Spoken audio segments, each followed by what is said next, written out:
భీమవరంలో కలెక్టరేట్ వద్ద ఉద్రిక్త పరిస్థితులు నెలకొన్నాయి. సిఐటియు ఆధ్వర్యంలో షెడ్యూల్ పరిశ్రమలు కార్మికులు కలెక్టరేట్ ముట్టడికి యత్నించారు. దీంతో కార్మికులకు పోలీసులకు మధ్య తోపులాట జరిగింది. కనీస వేతనం 26,000 ఇవ్వాలంటూ ఆందోళన చేశారు. పీఎఫ్, ఈఎస్ఐ గ్రాడ్యుటీ సదుపాయం కల్పించాలని డిమాండ్ చేశారు. కాంట్రాక్ట్, అవుట్సోర్స్ ఉద్యోగులను రెగ్యులర్ చేయాలని తెలిపారు.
ఈ రోజు రాష్ట్ర వ్యాప్తంగా షెడ్యూల్ పరిశ్రమల్లో పనిచేస్తున్న కార్మికులు అందరికీ కనీస వేతనం 26,000 ఇవ్వాలని, కనీస వేతన చట్ట సవరణ వెంటనే చేయాలని డిమాండ్ చేస్తూ సిఐటియు రాష్ట్ర కమిటీ ఆధ్వర్యంలో అన్ని జిల్లా కలెక్టరేట్ల ముందు పెద్ద ఎత్తున కార్మికులు ఆందోళన చేస్తా ఉన్నారు. ఈ రోజు సిఐటియు అడుగుతా ఉన్నది, 5 సంవత్సరాలకు ఒక్కసారి కనీస వేతన చట్ట సవరణ జరగాలి. 15-20 ఏళ్ల నుంచి జరగలేదు ఈ రాష్ట్రంలో. ఇప్పుడైనా కూటమి ప్రభుత్వం వెంటనే చట్ట సవరణ జరగాలి. 26,000 కనీస వేతనంగా నిర్ణయించి చట్ట సవరణ చేయాలని సిఐటియు డిమాండ్ చేస్తాం. షెడ్యూల్ పరిశ్రమల్లో పనిచేస్తున్న కార్మికులు 72 రకాల షెడ్యూల్ పరిశ్రమలు ఉన్నాయి. ఎక్కడ కూడా కనీస వేతనాలు అమలు జరగట్లేదు.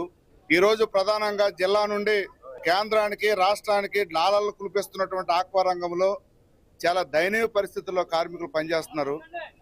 జూలై 1 నుంచి ఈ రోజు వరకు మేము 72 రకాల పరిశ్రమల్లో కూడా సర్వే చేసాం, అధ్యయనం చేసాం. ఎక్కడ కూడా కనీస వేతనాలు అమలు కావట్లేదు. ఈవేళ 6,000 రూపాయల నుంచి 13,000 రూపాయలతో భార్య భర్త ఇద్దరు పిల్లలు బతకడం అంటే సాధ్యమని ఈ ప్రభుత్వాన్ని మేము ప్రశ్నిస్తున్నాం. ఈ రోజున విద్యాశాఖ మంత్రి రంగంలోనే స్కూల్ సేపర్స్ కి, ఆయాలకి 6,000 రూపాయలు అంటే 6,000 రూపాయలతో ఎలా బతకాలి? పిల్లలకు పౌష్టికాహారం లేదని మీరే చెప్తున్నారు. ఆ పౌష్టికాహారం కొనుక్కోవాలంటే జీతాలు పెరగాలి. ఈ రోజున గ్యాస్ వర్కర్స్ ఉన్నారు, డెలివరీ బాయ్స్, కేవలం 7,000, 8,000 రూపాయలతో బతుకుతున్నారు. అంటే డీలర్కి కోట్లాది రూపాయలు కమిషన్లు ఇస్తున్నారు, కానీ పనిచేసే కార్మికుడు మాత్రం కనీస వేతనం లేదు. షెడ్యూల్ పరిశ్రమల్లో పనిచేస్తారు.